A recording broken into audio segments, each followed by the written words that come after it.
Mi novia confesó su infidelidad con orgullo frente a todos para humillarme, pero mi reacción la destruyó completamente. Me llamo Jacobo, tengo 27 años y nunca pensé que terminaría escribiendo algo así en internet, pero después de lo que pasó siento que necesito ponerlo en palabras para entenderlo yo mismo. Con Francisca estuve 8 meses. No fue una relación larga en términos absolutos, pero sí lo suficiente como para que me involucrara emocionalmente. Al principio todo parecía estable. Nos conocimos en el trabajo de un amigo en común, comenzamos a salir, y durante los primeros meses todo fue normal, conversaciones largas, planes espontáneos. Pequeños detalles que hacían que uno creyera que estaba construyendo algo sólido. Sin embargo, desde el tercer o cuarto mes comencé a notar cosas que me incomodaban, aunque nunca quise darles demasiada importancia. No era algo concreto, no podía señalar un evento específico y decir esto es lo que está mal. Era más bien una sensación persistente. Una especie de desajuste entre lo que decía y lo que hacía. Francisca tenía una forma muy particular de discutir. Cuando algo no le gustaba, no lo decía directamente. Guardaba silencio durante horas o incluso días. Después, cuando la tensión ya era evidente, explotaba con comentarios que no iban dirigidos al problema puntual, sino a mi persona.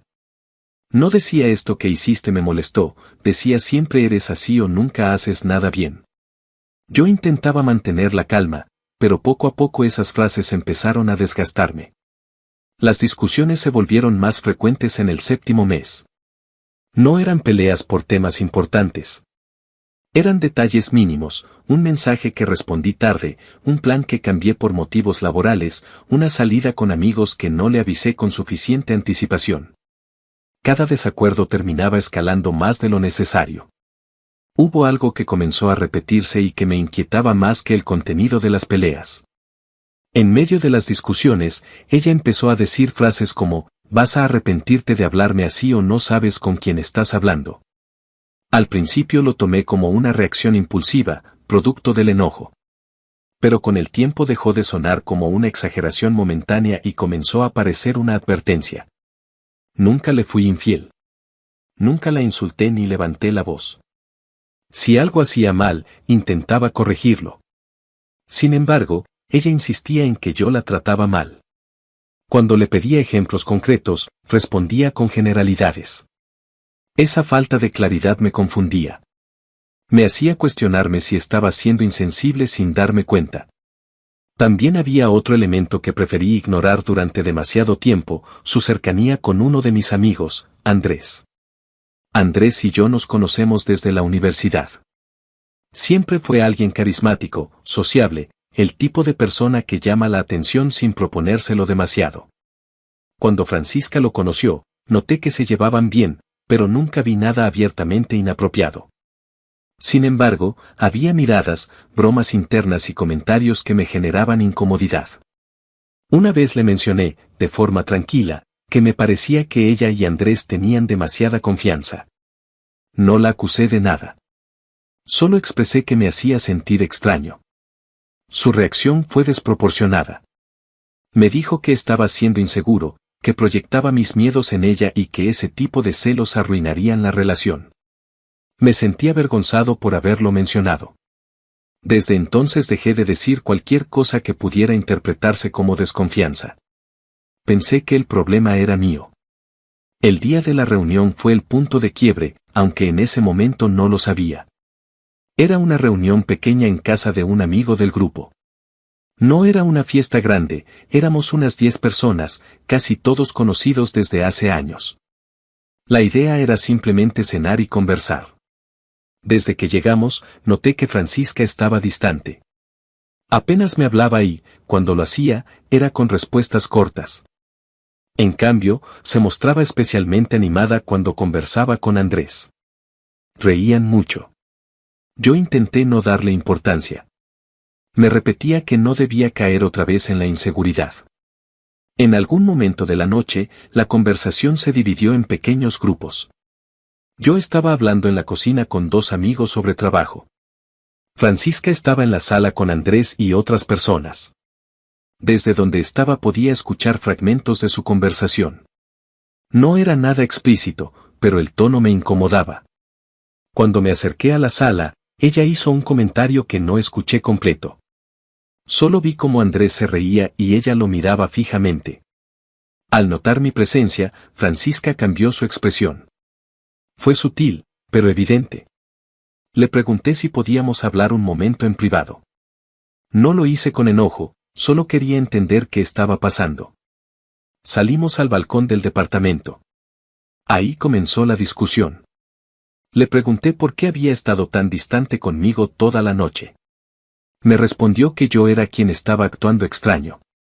Le dije que solo quería saber si había algo que le molestara. Entonces cambió el tono. Me dijo que estaba cansada de mis escenas. Que siempre encontraba un motivo para incomodarme por cosas que solo estaban en mi cabeza. Le recordé que no había dicho nada en toda la noche, que simplemente había notado cierta actitud. Ella sonrió de una forma que me resultó difícil de interpretar. Fue entonces cuando volvió a decirlo: algún día te vas a arrepentir de hablarme así. Esa frase, repetida por tercera o cuarta vez en el último mes, me hizo perder la paciencia por primera vez. No le grité, pero le pedí que dejara de hablar en términos de amenaza. Le dije que si había algo que quisiera decirme, lo hiciera directamente. Ella se cruzó de brazos y me miró con una mezcla de desafío y superioridad. Me dijo que yo no soportaría escuchar la verdad. Le respondí que prefería eso a seguir con insinuaciones. La discusión comenzó a subir de tono. No por volumen, sino por el contenido.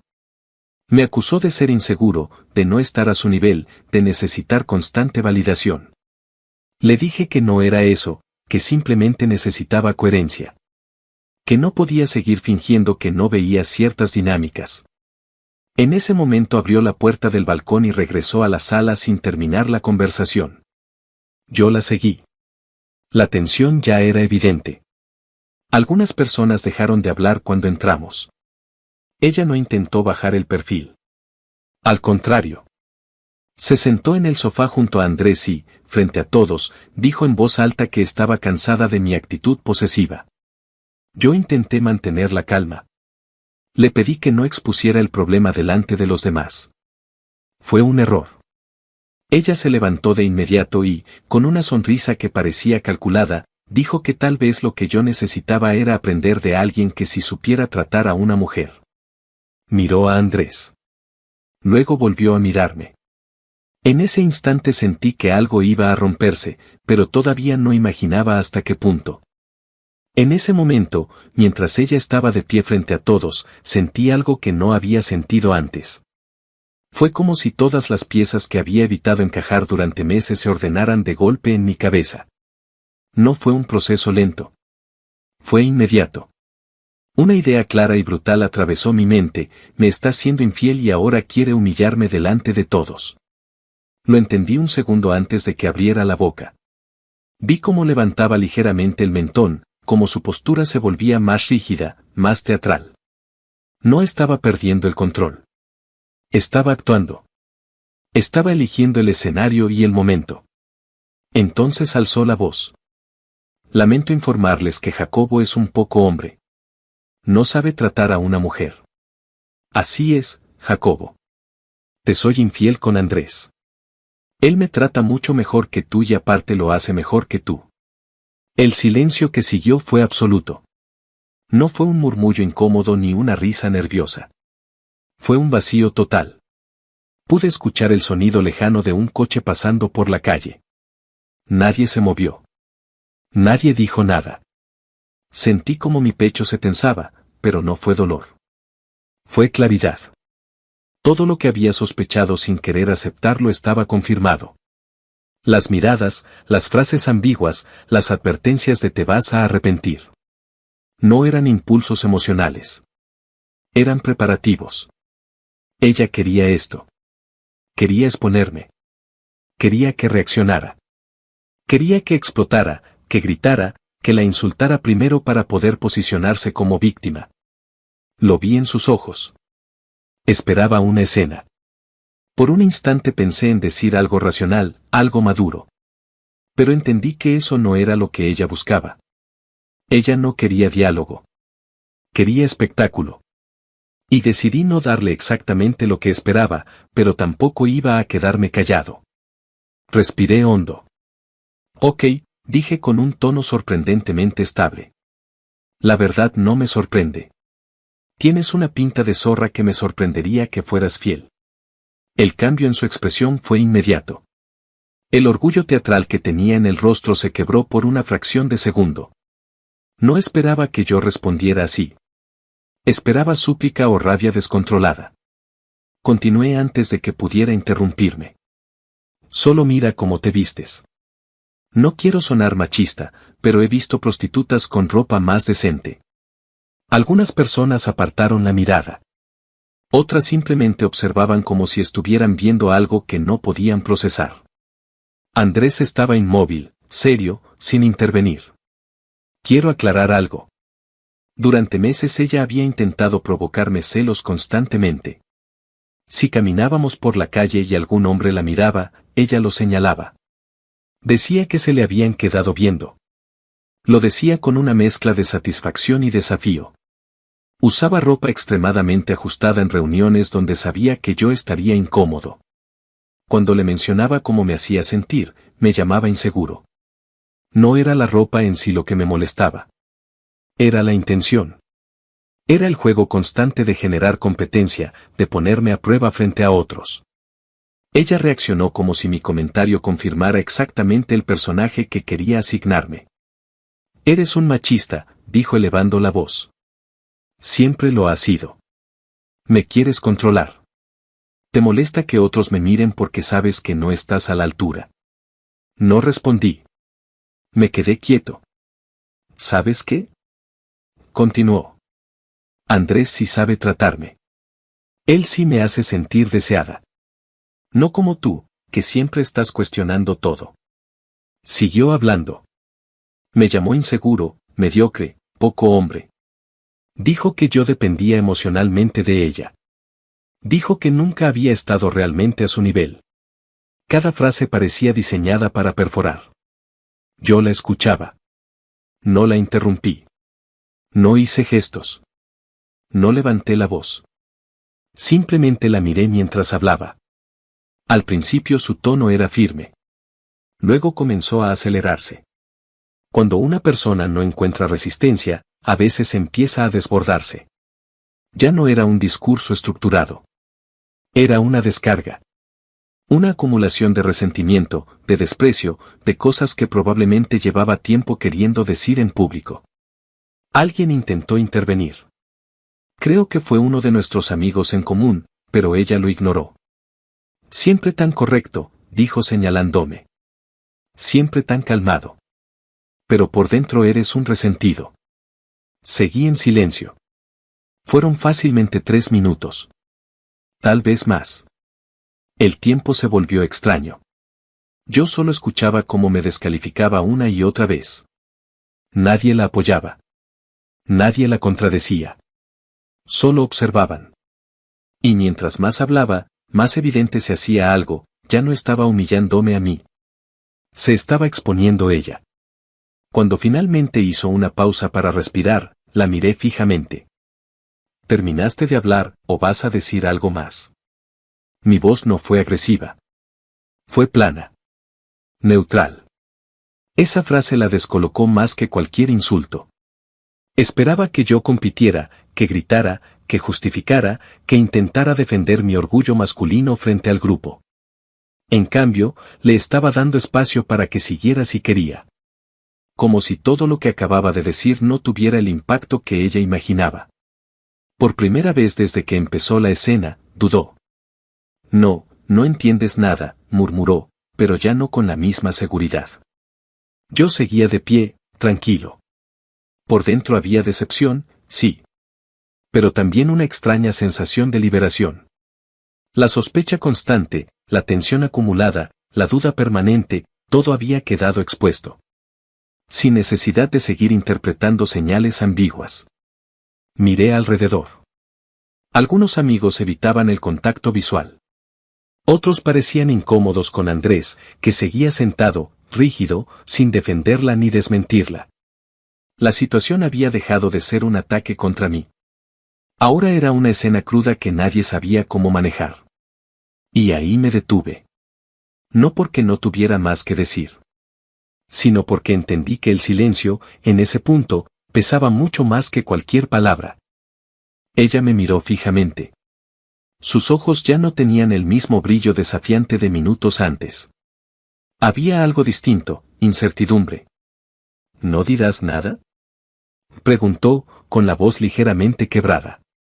¿No vas a preguntarme por qué lo hice? ¿No vas a luchar por mí? ¿No vas a intentar enmendarlo todo para que podamos ser felices juntos? La pregunta no estaba dirigida solo a mí. Estaba dirigida al público. Necesitaba que alguien validara esa narrativa. Necesitaba que alguien viera en mí al hombre que no pelea por su relación. En ese instante, uno de los amigos soltó una pequeña risa nerviosa. No fue una carcajada abierta. Fue ese tipo de risa involuntaria que surge cuando algo resulta absurdamente incoherente. El sonido rompió la tensión más que cualquier palabra. Yo la miré con calma. Tranquila, dije. No eres tan indispensable como crees. No lucharía por ti ni aunque me pagaran. Para mí no eres nada. Una mujer que hace esto automáticamente se reduce a un bulto parlante al que no debes prestarle atención. Mis palabras fueron duras. Lo sé. No eran elegantes ni diplomáticas. Pero en ese momento no estaba intentando ganar aprobación moral. Estaba estableciendo un límite claro. Ella había decidido convertir nuestra ruptura en un espectáculo público. Yo estaba respondiendo en el mismo escenario. Su expresión cambió por completo. El orgullo desapareció. Sus ojos se llenaron de lágrimas casi de inmediato. Yo pensé que tú, empezó a decir. La interrumpí. ¿Qué?, pregunté, sin elevar la voz. ¿Acaso pensaste que lloraría y preguntaría por qué lo hiciste? ¿Creíste que pediría comenzar de cero y hablar de nuestros sentimientos? ¿Qué me arrodillaría para que no te fueras? Te equivocas.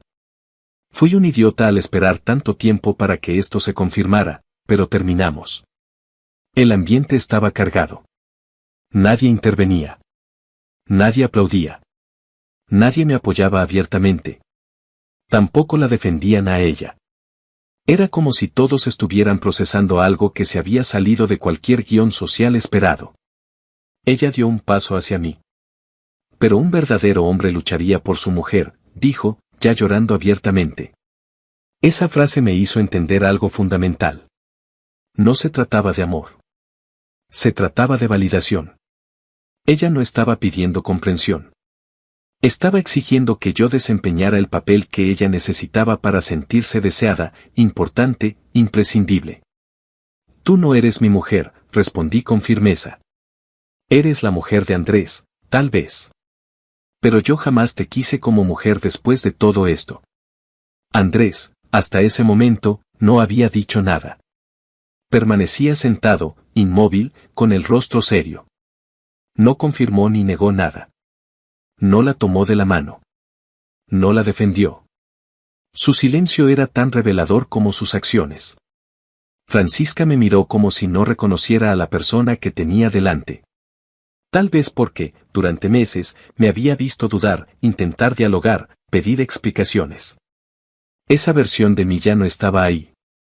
No puedes hablarme así, dijo entre sollozos. No después de todo lo que vivimos.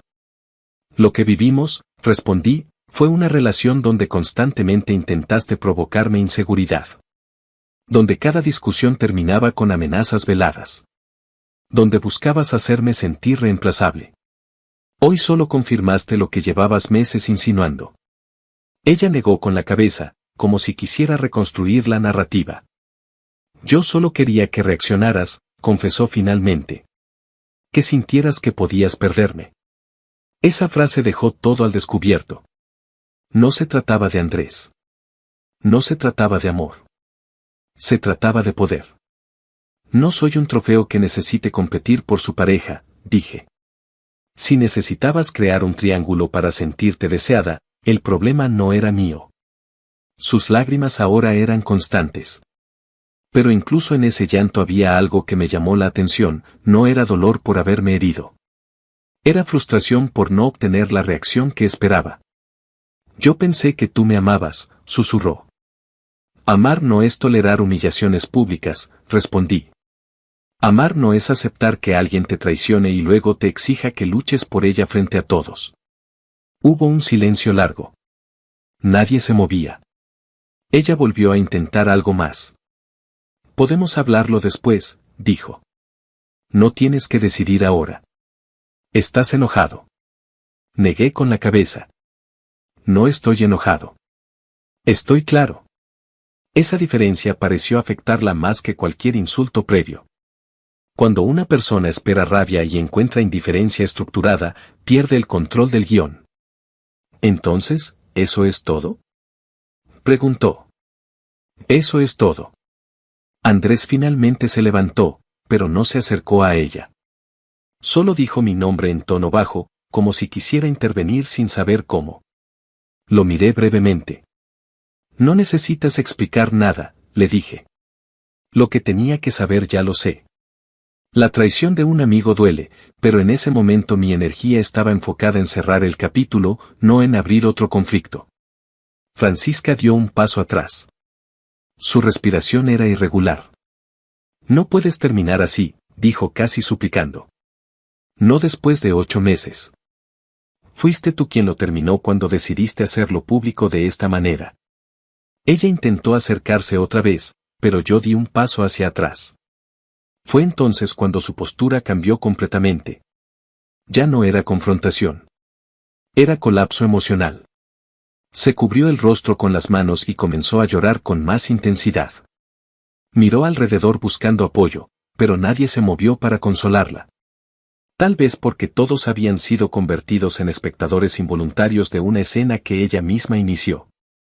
No era así como debía salir, dijo entre lágrimas. Esa frase, más que cualquier otra, confirmó todo. No estaba lamentando la infidelidad. Estaba lamentando el desenlace. Yo permanecí quieto. No había nada más que agregar. Después de unos segundos que parecieron eternos, se giró bruscamente y salió corriendo del departamento. La puerta se cerró con fuerza detrás de ella. El silencio que quedó fue diferente al del inicio. Ya no era sorpresa. Era incomodidad tensa. Alguien suspiró. Otro murmuró que aquello se había salido de control. Yo simplemente respiré profundo. No sentí victoria. No sentí orgullo. Sentí una mezcla extraña de alivio y desgaste. Como si hubiera estado sosteniendo una estructura inestable durante meses y finalmente se hubiera derrumbado por su propio peso. Andrés fue el primero en moverse. Se levantó despacio del sofá y caminó hacia mí. Sus pasos eran inseguros, como si no supiera si debía acercarse o irse. Cuando quedó frente a mí, evitó mirarme directamente a los ojos. Hermano, sabes, no sé cómo pasó, dijo con voz baja. Lo miré en silencio durante unos segundos. No necesitaba un discurso improvisado. No necesitaba detalles técnicos sobre cómo ocurrió la traición. No había versión que pudiera acomodar lo que ya había sucedido. Te dije que no tenías que explicar nada, respondí, manteniendo el tono firme. Sal de mi vista. Eres solo un trozo de mierda más. No levanté la voz. No lo empujé. No hice ningún gesto agresivo. Pero mis palabras fueron claras. Él tragó saliva. Si hay algo que pueda hacer, hermano, sabes que somos amigos desde hace años. Esa palabra me resultó casi absurda en ese momento. ¿Amigo? Repetí, mirándolo por primera vez directamente a los ojos.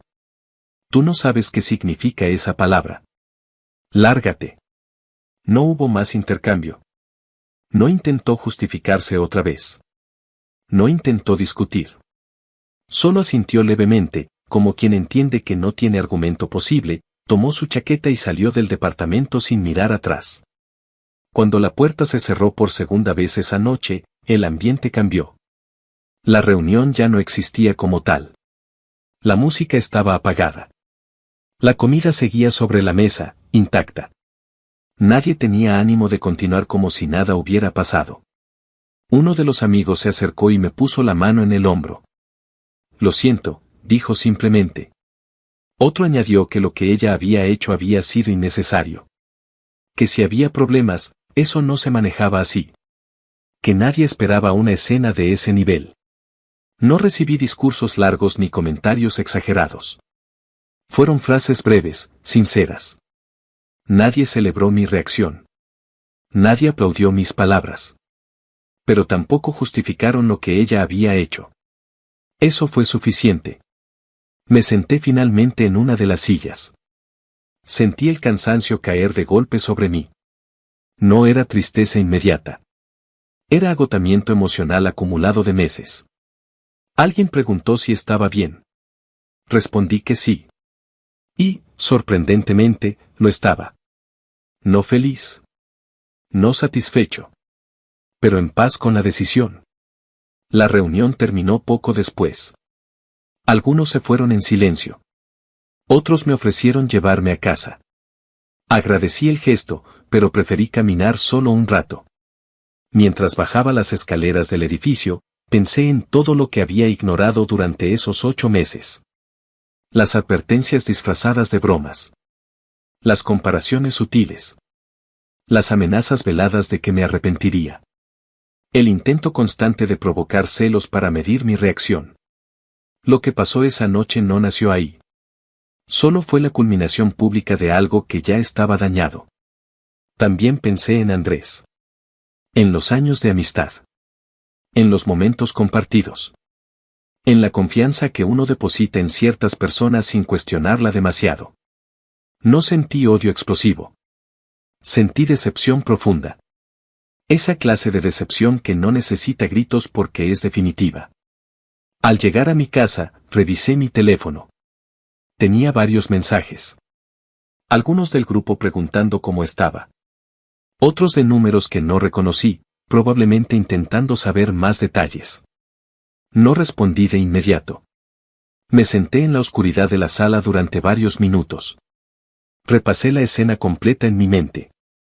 Intenté encontrar algo que hubiera podido hacer distinto. Pero cada vez que volvía al momento en que ella decidió anunciar su infidelidad frente a todos, entendía que ya no había espacio para negociación. Ella quería una reacción dramática. Quería lágrimas, súplica, competencia. Quería validar su valor a través de mi desesperación. No la obtuvo. Y eso, más que cualquier insulto que le dije, fue lo que realmente rompió su guión. Al día siguiente supe, por terceros, que había intentado justificar su comportamiento diciendo que solo quería hacerme reaccionar. Que no pensó que yo terminaría todo de manera tan fría. Que creyó que eso me haría luchar por la relación. Esa narrativa confirmó lo que ya había entendido esa misma noche. Cuando una persona necesita humillarte públicamente para medir cuánto la amas, el problema no es falta de intensidad. Es falta de respeto. No volví a hablar con ella. Andrés tampoco intentó contactarme de nuevo. Con el paso de los días, la historia dejó de ser el tema central del grupo. La vida continuó. El trabajo siguió. Las rutinas regresaron. Pero algo en mí cambió. Aprendí que el respeto no se negocia bajo presión social. Aprendí que la indiferencia bien colocada puede ser más contundente que cualquier grito. Y aprendí que no todas las relaciones terminan con conversaciones maduras y despedidas elegantes. Algunas terminan con una revelación brutal que simplemente confirma lo que uno ya sabía, pero no quería aceptar. Esa fue la última vez que vi a Francisca. Y esa fue la última vez que llamé amigo a Andrés.